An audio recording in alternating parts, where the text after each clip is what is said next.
Pulso económico, que como es tradicional vamos a arrancar echando la vista atrás a ver cómo le ha ido a la bolsa española. El IBEX 35 hoy ligeras bajas, 0,37% abajo.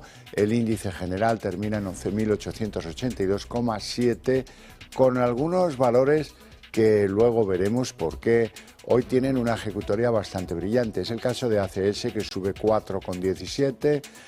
Ferrovial menos, pero 1,71 arriba, Indra 1,61 arriba. Y en el lado del rojo, también veremos luego por qué. Acciona Energía, la que peor ejecutoria ha tenido en la jornada, 3,45 de caídas, Acciona 3,05 y Acerinox 2,70. Y a continuación les voy a adelantar a modo de titulares lo que a mí me parece que va a ser lo más relevante de nuestra tertulia de análisis económico, la que mantenemos aquí cada tarde con los mejores expertos para que a ustedes no se les escape un detalle. Bueno, en nuestra tertulia económica de hoy tenemos que hablar de la reacción en los mercados europeos que están batiendo récords, por ejemplo en el Stock 600, animados por las referencias positivas de Wall Street. Es verdad, ayer hubo subidas en Estados Unidos y bueno, la verdad es que gracias a los resultados de algunas compañías, como es el caso de Netflix, pero a algunos les sorprende la reacción de los mercados en Europa, siendo que los fundamentales de las economías europeas pues son malísimos, especialmente los alemanes y también los franceses. Bien, y ya en el mercado casero tenemos que hablar del Banco Sabadell, que ha decidido volver con su sede a Cataluña 7 años después de abandonar Cataluña, en un momento clave para la OPA del BBVA.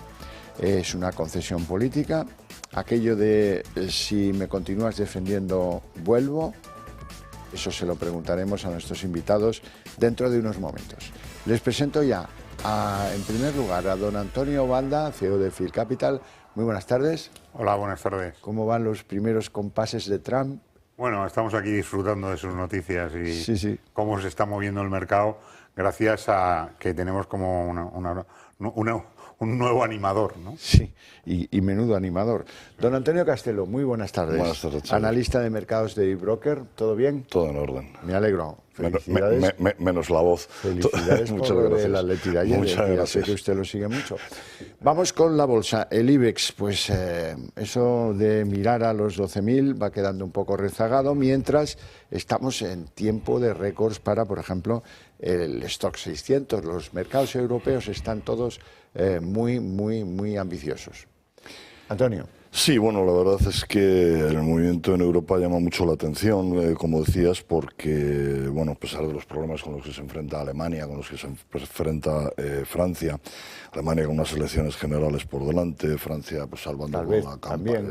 campana, es claro, salvando un poco con la campana el tema presupuestario, pues la verdad es que tengamos al DAX mostrando gran fortaleza en lo que llevamos de año, un rendimiento que supera ya el 6%, el CAC 40 también, pues la verdad es que sorprende y bueno, pues efectivamente al final lo que pasa es que se están mostrando arrastradas en muchas empresas, a pesar de todo lo que se nos dice, el tema de aranceles, de pues se están mostrando lanzadas precisamente por las noticias que vienen de Estados Unidos. En Estados Unidos la campaña de resultados es espectacular, de momento lo que se lleva conocido, y luego pues bueno, pues las medidas que va proponiendo Trump, pues parece que desde un punto de vista pura y exclusivamente empresarial, pues tienen bastante buena pinta, ¿no?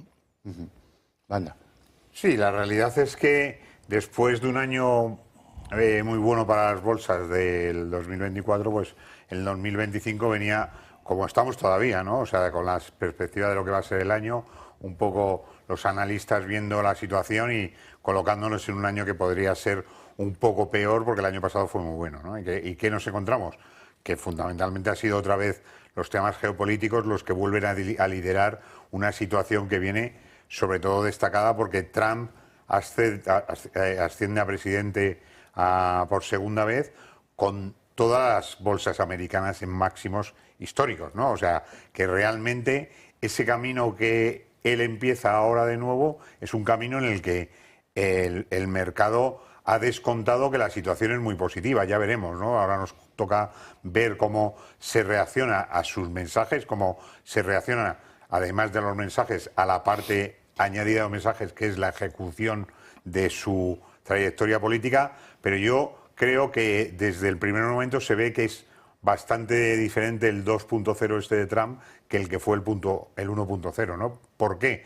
Porque está mucho más tranquilo, por decir un término, no tampoco es el que le define perfectamente, pero sí que ha centrado el discurso en intentar transmitir a los mercados que la situación va a ser muy positiva, sobre todo para los mercados americanos, las compañías americanas y su forma de situarse en el mundo, ¿no? Y eso nos sitúa en una situación que, pareciendo que puede ser complicado para Europa desde el punto de vista de las compañías en esta nueva situación, sin embargo estamos viendo que efectivamente las bolsas lo están reconociendo, incluso para las compañías europeas que pueden enfrentar una situación mala.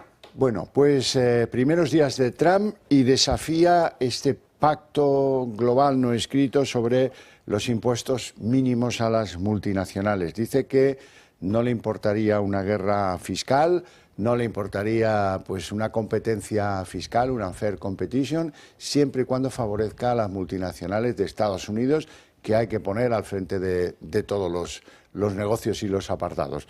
Es la doctrina Trump, America First, ¿no? Bueno, America First y el sector privado es el importante, y el sector privado es el que tiene que crear riqueza, no el Estado, ¿no?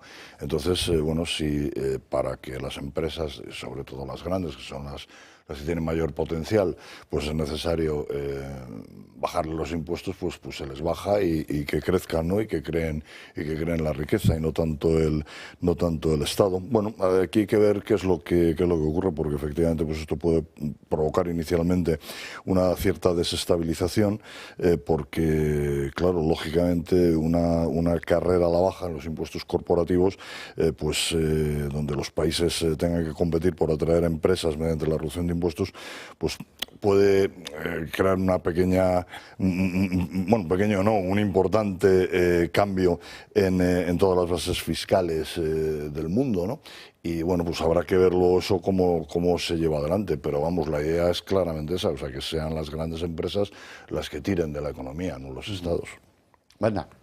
Sí, y que además lo que se sitúa esto es muy alejado de lo que hemos tenido hasta ahora, ¿no? Basado en subvenciones, en ayudas, en centrarse en aquellas industrias que eran las que gustaban al poder político. Yo creo que Trump se va a centrar en la rentabilidad de las compañías.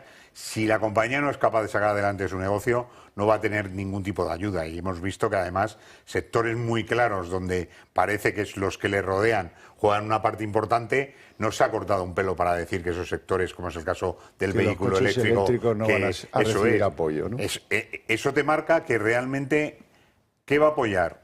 Crecimiento de las compañías americanas, va a apoyar también un crecimiento sin ayudas, que le puede ayudar mediante la reducción de los impuestos. Eso perfectamente, porque lo que tiene claro es que si tú vas a crecer, además te reduzco los impuestos, eso es una transmisión directa a la creación de empleo, a la capacidad de incrementar tu Producto Interior Bruto y a un mayor consumo de la economía americana, que eso satisface a todo el mundo.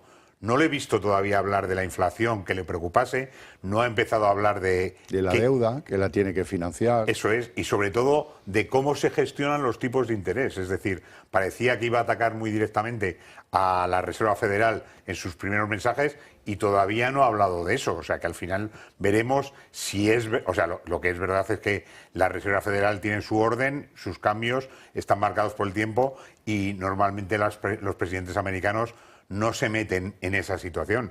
Veremos si lo hace de forma indirecta, pero de momento ni siquiera los ha mencionado, que a lo mejor es otra forma de pasar el problema a otro lado. Bueno, vamos a explicar lo de los mercados europeos, que están en récords y que eso es perdurable, va a mantenerse en el tiempo, esa disociación entre los datos de la macroeconomía europea, por llamarla de algún modo, y los mercados que suben y suben y suben. O llegará un punto en el que se van a ajustar la mala situación de las economías europeas con las inversiones en los mercados. Pues buena pregunta, Xavier.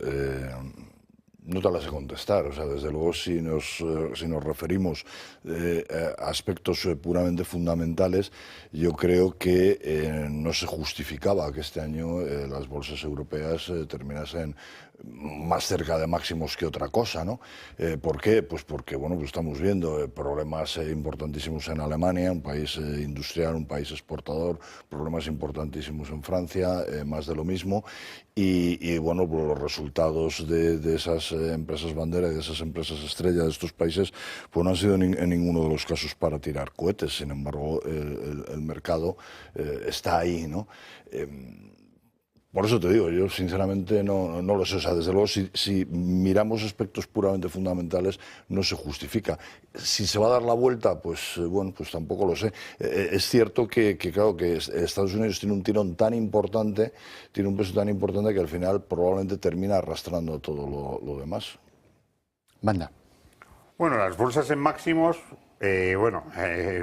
habría que ver, ¿no? O sea, que efectivamente han ido evolucionando positivamente y nos encontramos que el Eurostoxx 600 sí que está en máximos, pero siguiendo cada uno de los índices, no que lo componen, ¿no? Porque al final el Eurostoxx es 600 compañías europeas que todas como micro en esa situación.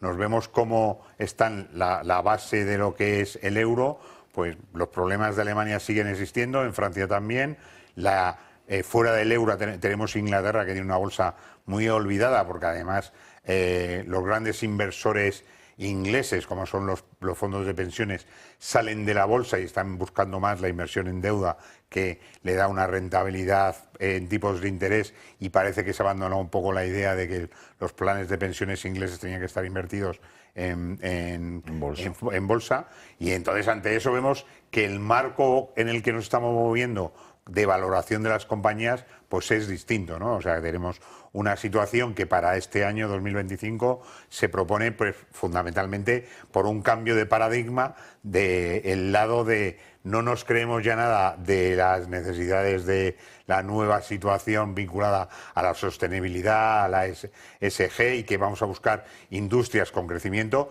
y eso nos va a afectar también a Europa, ¿no? Y a aquellas compañías que sean capaces de exportar. Entonces eso es lo que nos va a marcar el nuevo marco de valoración para dónde están las bolsas y dónde pueden estar. Si hiciésemos un número pues basado en lo como valorábamos la bolsa hace 10 años, pues diríamos que a esto le viene una caída del 30%. Como ese marco no es el que realmente tenemos ahora, tenemos que hacer una valoración distinta y ver qué va a pasar por los cambios en las propias distribución de los índices y la propia distribución de las industrias que lo componen. Bueno, sepan que los países que usan el euro como moneda, hemos ido al médico y nos han mirado la tensión y nos dicen que 88,2% de lo que somos capaces de producir en bienes y servicios, ese es el nivel de la deuda que afecta a nuestro cuerpo económico. En términos de déficit, el 2,6%. España repunta y registra el quinto ratio más elevado de deuda de la Unión Europea y creciendo. Eso es lo que preocupa a muchos. El 104,3% del PIB, exactamente. Estamos en el quinto lugar después de Grecia, Italia, Francia, que se ha desmadrado claramente para arriba, y Bélgica, que es otro país que también llama un poquito la atención. Y el déficit público en España fue del 3,5%, es por encima de la media que tú decías, ¿no? Del 2,6%, ¿no? Bueno, estos son los datos. Y son datos del tercer trimestre del año pasado. Quizás una de las razones por las que los mercados se han comportado como se han comportado y no como desde un punto de vista ortodoxo tendrían que haberlo hecho, ha sido por la ingente cantidad de deuda que se ha inyectado al mercado, al final que ha revertido en forma de liquidez, y que al final pues obliga de alguna forma a invertir en algo, ¿no? Y bueno, pues si es algo, pues al final termina siendo en muchos casos la renta variable, aunque efectivamente vemos casos, como lo decía antes Antonio, en el Reino Unido, que se mira también a la renta fija, ¿no? Y se dan sustos, como se dieron hace un año, no 2 años, cuando subieron los tipos de interés con tanta fuerza, porque al estar invertidos en bonos la subida de rentabilidad supone bajada de precios, y muchos planes de pensiones quedaron muy tocados.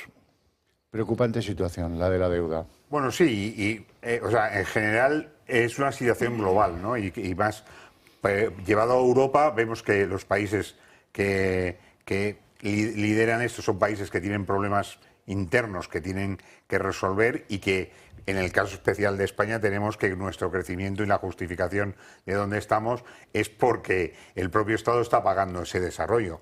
Y en este entorno difícilmente las bolsas pueden valorar las compañías y la emisión de la deuda de las compañías también está muy lejos. Entonces, como país, complicado, y desde luego para mejorar esto se tendría que hacer a base de tomar medidas un poco coordinadas entre todos los políticos que componen y estamos lejísimos de que eso pueda pasar. Entonces vamos a seguir sufriendo nuestro déficit, la deuda y la...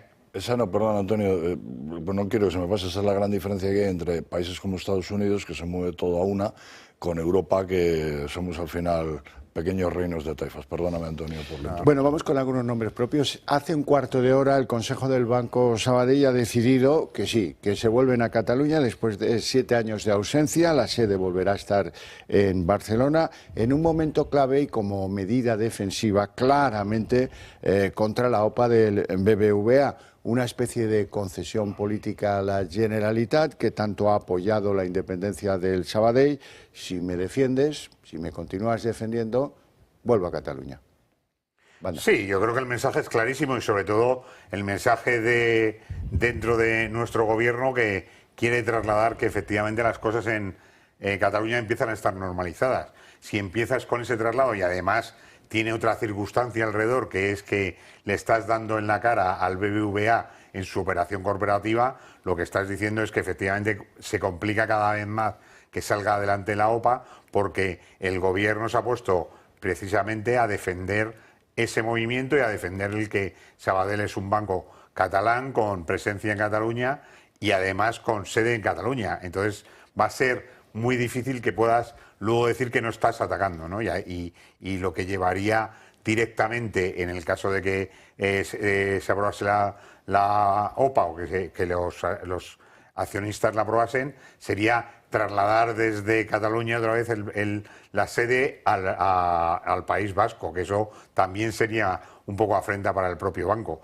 Ya veremos, yo creo que esto se complica, pero veremos a ver cómo BBVA es capaz de jugar esta operación, que yo creo que tiene que jugar alguna carta todavía. Antonio Castelo, ¿esto tumba la OPA? Yo creo que la OPA lleva tumbada mucho tiempo, desde que el gobierno le puso la proa, porque bueno, todavía queda la Comisión Nacional de Mercados competencia de decir algo, y el algo pues evidentemente es lo que es decir, la OPA a lo mejor no la tumban, en el sentido de decir, no, lance usted la OPA, pero no lo dejó fusionarse, y si lanzan la OPA y no lo dejan fusionarse, la OPA no sirve para nada. Bueno, sepan que CaixaBank, que todos han mirado instintivamente a ver qué dice CaixaBank, ha dicho que no va a seguir el mismo camino, que va a continuar con su sede fuera de Cataluña. Hablemos de otro nombre propio. Hoy el líder en subidas en la bolsa ACS, que ha superado los 50 euros en bolsa, que roza sus máximos históricos de 2007 y que parece que descuenta las inversiones que le puedan venir de la nueva administración Trump. Bueno, Antonio. pues precisamente la semana pasada el consejero delegado de ACS, Juan Santamaría, decía que el enfoque estratégico que la compañía había adoptado para el futuro era avanzar en la infraestructura de inteligencia artificial y centros de proceso de datos. Me parece, Antonio, que tú precisamente lo dijiste en alguna intervención que tuvimos, ¿no? Hoy se ha conocido el proyecto Stargate en Estados Unidos y bueno, pues al final una de las cosas en las que parece que ese proyecto va a invertir, y estamos hablando de una cifra pues muy importante de millones de dólares, va a ser precisamente en centros de procesos de datos, ¿no? Y ahí están empresas como ACS, probablemente también va a estar Ferrovial, y no es ninguna casualidad que sean las dos empresas que han subido hoy más en la bolsa española. Vaya.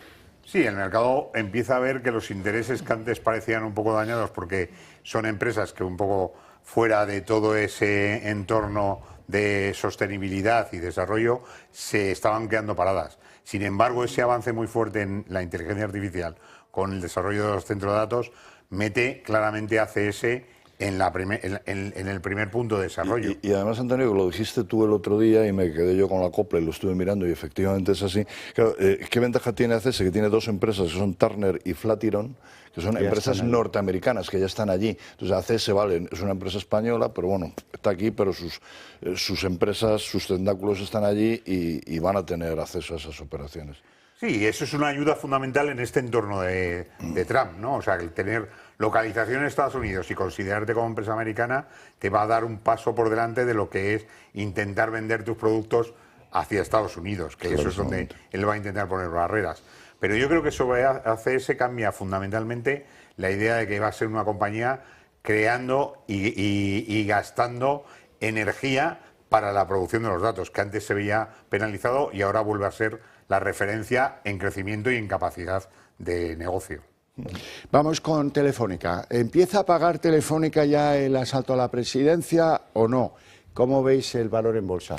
Bueno, Antonio. pues mientras el IBEX avanza en lo que va de año 2,50, 2,60%, Telefónica pierde en el mismo periodo un 3,50, ¿no? Pues bueno, es lo que hay. Yo creo que esta reacción refleja la incertidumbre y la preocupación de los inversores sobre el futuro de la compañía bajo una nueva dirección que todavía no ha explicado cuáles serán sus planes respecto de la compañía, si va a haber cambios en su dirección estratégica, si van a primar más asuntos puramente políticos que financieros o de negocios. El señor presidente del gobierno decía esta tarde que estaba entusiasmado con lo que en Davos, con lo que viene para Telefónica, con productos y tal. Bueno, pues si él lo sabe, los accionistas de Telefónica no lo saben todavía. Entonces, pues bueno, sería bueno que lo explicasen cuanto antes para poder tomar decisiones. Bueno, no sé, Payete estaba presentándonos cada 10 minutos un plan estratégico, lo cambiaba, lo presentaba.